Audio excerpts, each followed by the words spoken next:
only a number. Your age is only a number. It's what you think inside and what you feel inside.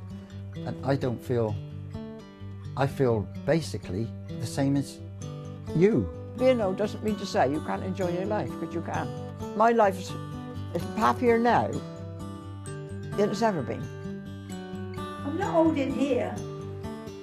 I'm old. We're content with our lot, and that's why we're happy, because we've known what hunger was, we've known what sadness was during the war. We struggled. I think life is very difficult. I mean, you must see it. You go round. Do you find it that people are finding things difficult?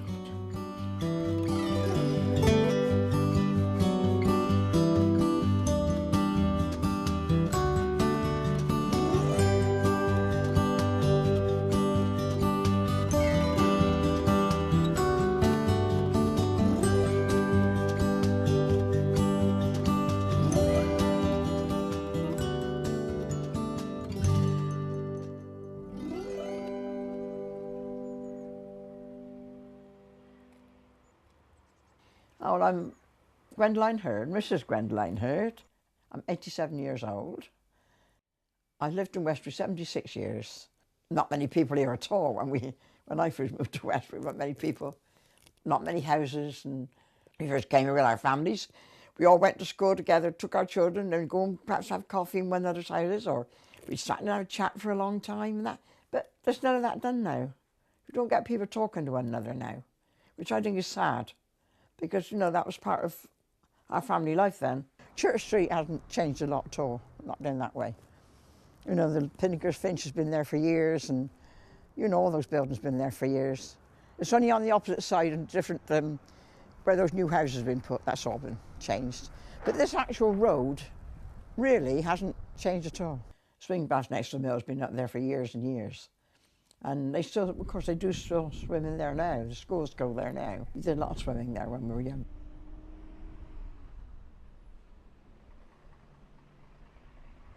I'm Margaret Cannell. I am 73 and I lived in Salisbury for 53 years. When I got into this sheltered accommodation at first, I thought, no, I'm not going to like it here. I knew it was the old hospital, I worked here. Then after a little while, you know, grew on me. And since then, I mean, I get on with everybody. They either call me Mum or witch, grandma. I get called everything. Troublemaker, I am. And I'm Jeanette Webb. I'm 82 and I live in Pembroke House. We've got our own flats.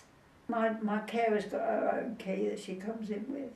She comes more or less every day, just cleaning she does, and takes me out shopping. She's ever so nice. I don't go downstairs, it's too far for me to walk. I used to go down, but no more. I did work at Angel Mills when I was 14, and I worked there for 2 years, working in the looms. A lot of my friends worked in the mill as well, and of course they're all gone now. And it's nice to sort of look round and think of them and think where you worked. And yeah, it was nice to go back there, yeah, see it all again. I'm really Margaret Frances Hastings, but everybody calls me Peggy. I was born in the First World War, April 1918. I've lived here for about 8 years. I moved from Lurdown in the village, a lovely cottage, but the garden was too much. I'm Patricia Stevens, lived here for 51 years. I'm 77 next birthday, and I've lived in Westbury for a long time, about 58 years. This belongs to Selwood's Society. They've been wonderful. They have done so many things to the houses since they took over. I've got central heating, I've got gas, I've got a most wonderful bathroom they've just put in for me. It's a walk-in shower. I think they call them wet rooms. I think that's what they call them. Beautiful it is. Well, I've waited all these years and I've got a lovely bathroom. I have 2 baths a day, 2 showers a day. My name is Dennis. I live at Pembroke House, Fisherton Street, Salisbury. Yes, I moved into the sheltered accommodation here at Pembroke House in 2009. It is lovely here. We have a manageress. They haven't taken that away from us yet.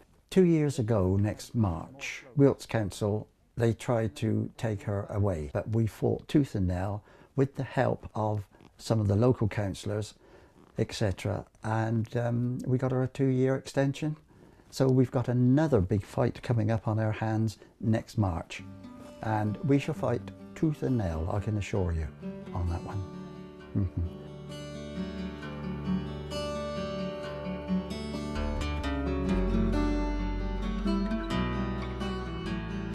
You find walking is more difficult, and as you get older, you fall down.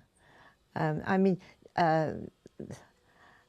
think for my age, I'm not bad. After all, I am in my 95th year. So,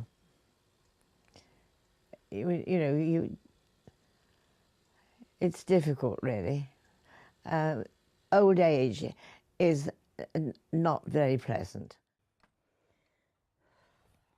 I won't have a walking stick. I do not want a walking stick. I will make my legs walk.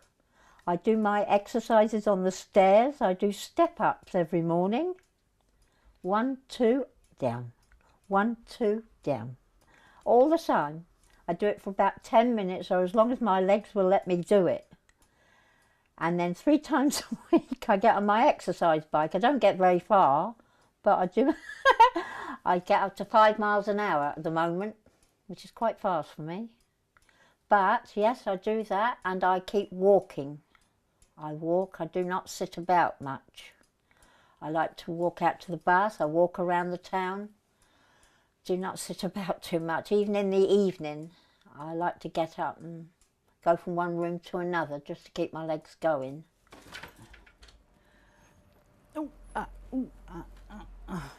I could write a book on my health, I think. I've got so much wrong with me in different places. So I've had 2 hip operations, I've had a hysterectomy, I've had everything, you name it, I've had it. So, but you just got to carry on. There's no big giving in to it. I mean, some mornings I can't walk properly, my back's bad, but I still get up and I've still got to walk. You can't go into these things, not at our age. Some do, I know, but some don't.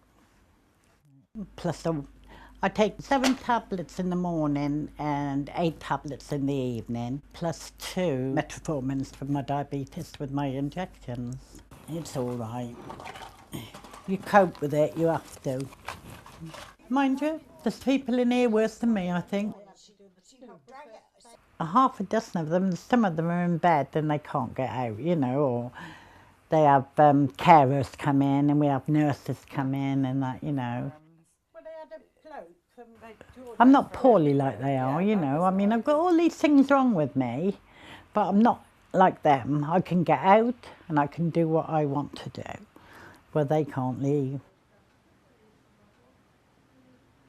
It's something I didn't want. You know, there's arthritis, but it's there and you can't do anything about it.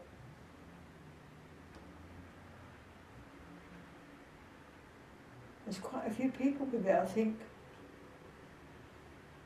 I've got it in my back too, and in my shoulders. That's why I have to use this. I move around as much as I can. I get up and walk around sometimes with this. I sometimes go downstairs, but it's a long way down there, you know. But I don't mind.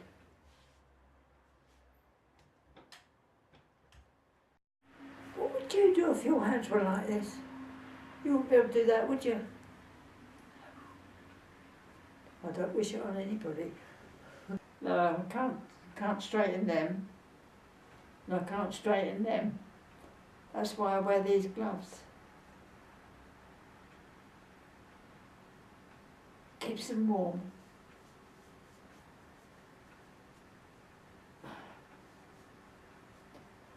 And don't get me down. I don't complain about it. There's no good complaining. It won't alter it, will it?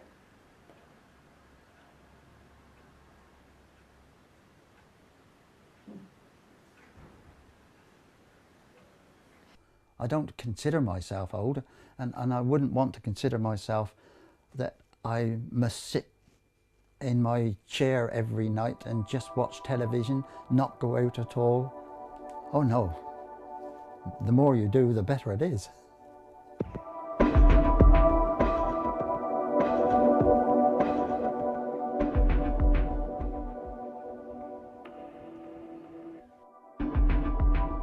Well, really, it's not too bad because we got the minibus that goes around the town, and that's quite convenient, really.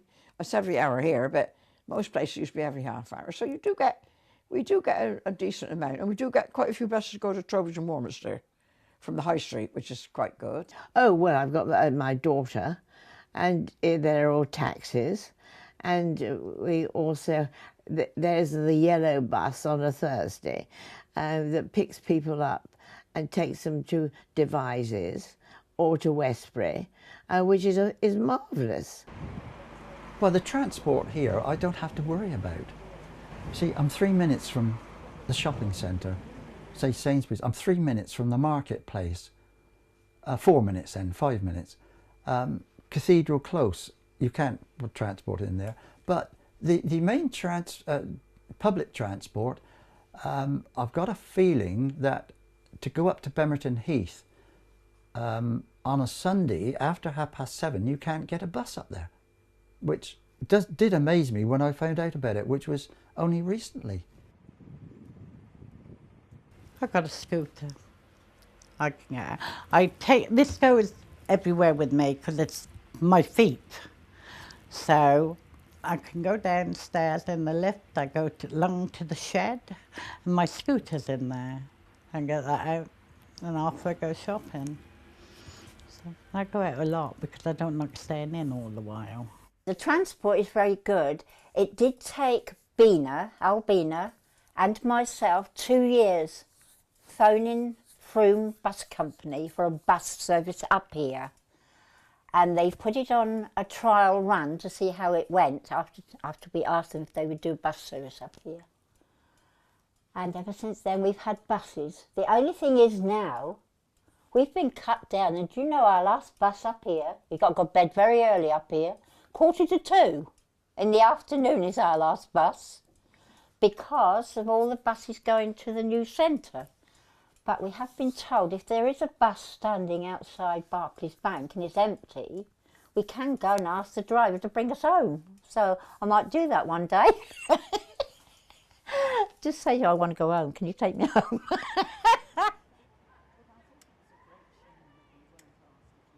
Oh, I think Bratton's a marvellous place for old people. Everybody's very friendly. We've got a very good library. A lot of the new books we get very quickly. We have a newsletter that is delivered, which is jolly good, the White Horse News, that tells you exactly what's going on in the village. So there's no excuse for anybody to say, oh, we didn't know, because it comes through the door and it costs nothing. Older people in general in Salisbury, it's not good, but, you know, we have to put up with it. The pavements are terrible, really bad. I mean, if you go down by the Portrait Cross, it's all cracked.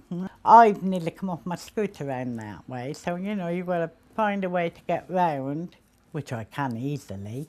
There's plenty of places to go, but it's dangerous down there. It's dangerous for anybody to walk down there. But what are they doing about it? It's been like for God knows how long. Well, there was a time when I could know most people in Salisbury because I went on the railway delivery. So I went to all the shops and everything. So you knew nearly everybody in Salisbury. And then gradually it changed, and they built over Harnham, and then they built Bemerton Heath. I don't know how many thousand houses are up there. Oh, well, I think that the post office is way out of the way, I think. I think that was I mean, you'd have to get a bus or a taxi to get to the post office, I would. Just perhaps to get a stamp on the letter, when there was a lot of empty shops in Westbury in the High Street that could have done just as well. And I think it's too far away. Not only for old people, but for other people that haven't got transport, you know.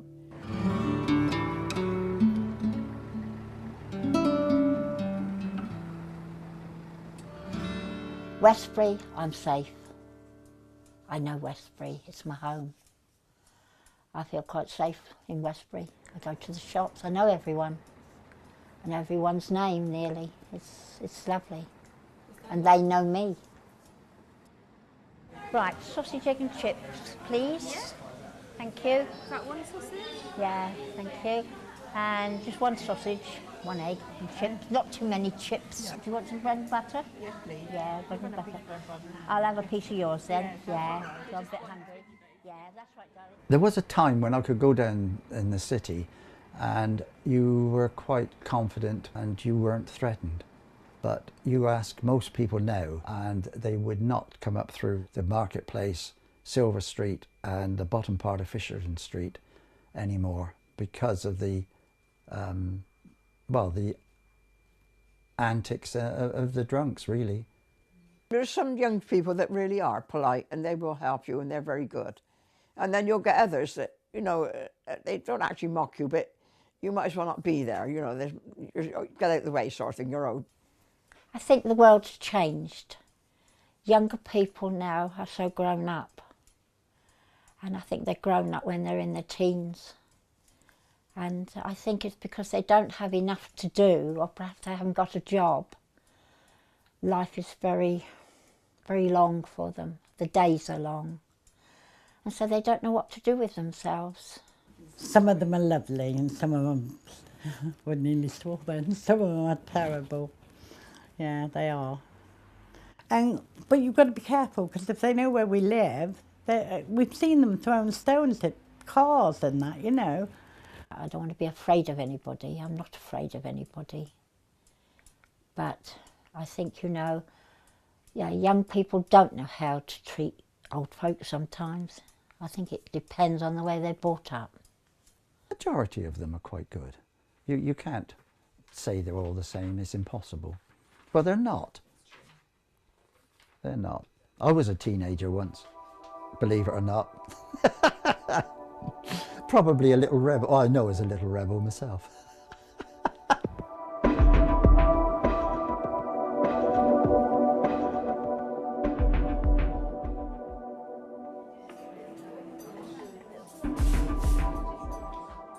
You're getting old, face up to the fact, but still do as much as you possibly can, make your life as much as you can with your life, and just don't sit about doing nothing. Just, you know, meet people, go out and meet people out as much as possible, and enjoy your life as much as you can. It is important to socialise because if you don't, if you're staying in your home all day, I mean, you're not going to be, your life is dull, you're not going to be doing anything. There's always somebody laughing down the club. You've got to laugh all the time, you know. Daphne's good, she makes us all laugh anyway. And we all have a laugh together, you know, and it is very good. And I think you get a group of old people together, I think they'd be a lot happier. And with a lot of young ones together. You don't have to sit and think, oh, well, who am I and what am I doing, you know, that sort of thing. And it's very important, I think, that old people should get together and socialise with one another for that reason. Helps keep you sane, I think. Cup of coffee. I'll treat you. Outside. She was gone to sleep then. No, we're nearly. You were in noddy land then, weren't you? Yeah, we're nearly gone, yeah. Old Bina's a widow like me. We go to the club together, we go shopping together. We don't stay together down the town. She goes her way and I go mine. And so we meet up again in the cafe, the White Horse Restaurant cafe, and that's where we get a good cup of coffee. My hobbies are really jazz. There was never and never will be another band, like, as far as I'm concerned, like Duke Ellington. Right, that shelf, that shelf, that shelf, and that shelf, and on here, up to here, are all to do with Duke Ellington. He is the tops. Well, we've got a jazz club in Salisbury that meets once a month, the second Friday every month, and they've got one of the best dance floors around this area. I go to the Yellow Dog Jazz Club at Eastleigh, that's once a month, but the Concord Club, they have jiving every Sunday night. So sometimes we do go down, say, 2 or 3 Sundays in a row, all according what band is on.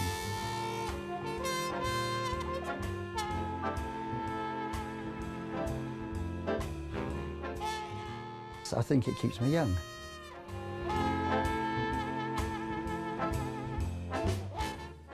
Well, it keeps you moving, and you're meeting other people all the time.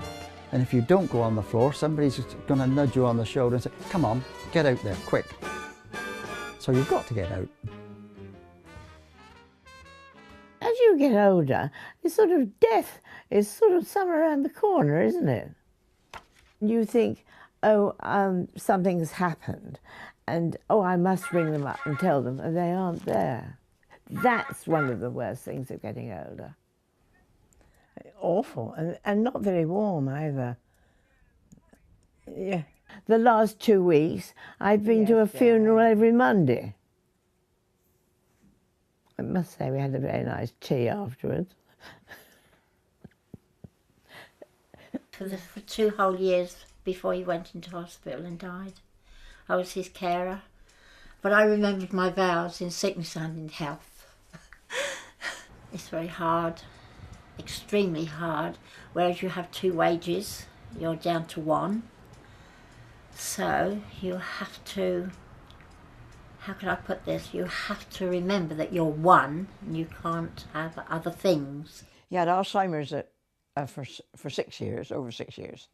And then he had cancer of the liver and the lungs, and of course within 6 weeks that killed him. But I had him home with me all the time, up till he died, which was very hard work, but it was, you know, I wouldn't let him, I was determined that he wasn't going to go anywhere. I was going to look after him, and I did. All my lovely family I've got, they all helped me, and the doctors were very good, and nurses used to come in and see to him if he was ill, and I had, the Social Security was very, very good. They helped me out with holidays and time off, and I used to have a woman come, well, a nurse come, every morning and every evening, one to put him to bed and one to get him up and dress him. Went in hospital on the Tuesday morning and died on Sunday. But I coped fine. And I still think it's because I lived here in a sheltered accommodation that I did feel okay.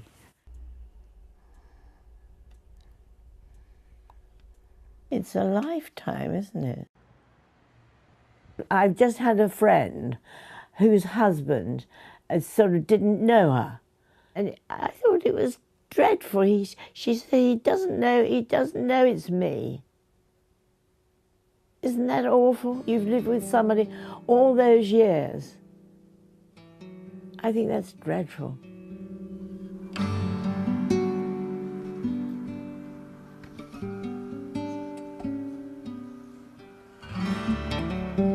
I can make a little go a long way.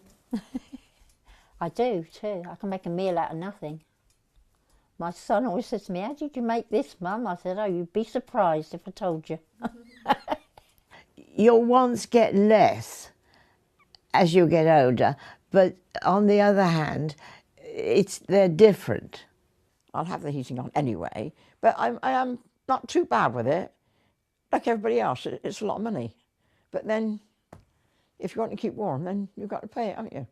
I like my heating. But it is expensive, very expensive, and it keeps going up all the time. But I haven't come to putting on coats yet, not to keep warm.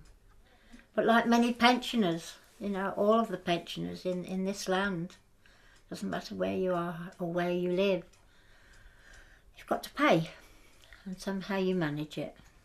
You just cut down on other things. It's how we were brought up. If you can't afford to have something, then you don't have it. Pension doesn't go very far, but you cut your cloth according to the garment according to the cloth, and you have what you can afford. You don't live beyond your means. I've got things that matter really, so I don't have to sort of worry too much. I don't think it's very important now.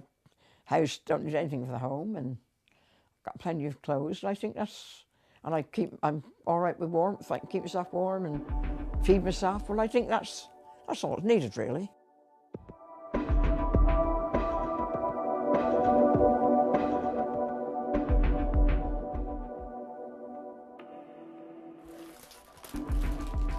One of the worst things as you get older, it can be loneliness, because people probably forget you. Families now, not just round the corner, they're probably in Timbuktu or Australia or somewhere, and you see them perhaps once a year or on the telephone. The trouble is, you see, that everybody's so busy, and I'm afraid the old people get sort of put to one side. That's one of the problems. You mustn't sort of need your daughter too much, or they get bored. It can be lonely. I don't know if other people find that. I think you should take a bit from each of it. I know some men that all they do is curl up in the chair in an evening and just watch television. But I don't want to do that. I want to get out. And some of the ladies here, I know, they don't even go out of their flats hardly. Well, I've got the telly, I've got my laptop. So no, I don't get lonely. I don't. Once I'm in here, I'm safe. So Eileen, back off. Residents that have ordered eggs, your eggs have arrived and they're on the table That's opposite the the office. office. Thank you. That's all right. I didn't order any. Mustn't stay at home, because if you stay at home, you've got the same four walls. That does drive you a little bit silly. So you go out and you find your friends, and it passes the day. You're not lonely when you're out. I mean, you have to find your own brand of people. You know, just join a club and find somebody to be with. So you're not lonely. But loneliness is one of the worst things when you're on your own. Now, we have a little thing at 10 o'clock at night. Bina stands at her window and I wave good night to her. And then I see Joan, and she comes out in her kitchen and she waves good night to me and I wave good night to her. So we've all said good night to each other. And you go to bed much happier. I'm not lonely. I'm not lonely. Even if I'm on my own, I'm not lonely. I say good night to my friends every night. And I go to bed quite happy. I say good night to Bina and I say good night to Joan. And if you've got a window, look through it, you might wave good night to somebody. Make sure it's not a man.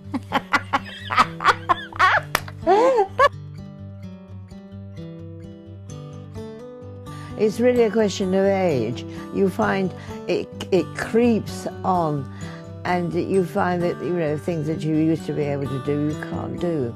It's automatic. Take an interest in things that are around you, not just let things float by. Can't help being old. There's lots of us in the world that are old. But really, there is a saying, life is what you make it. It really is. And you've got to make the most of what you've got left. We're all getting older every minute. Don't let it destroy you.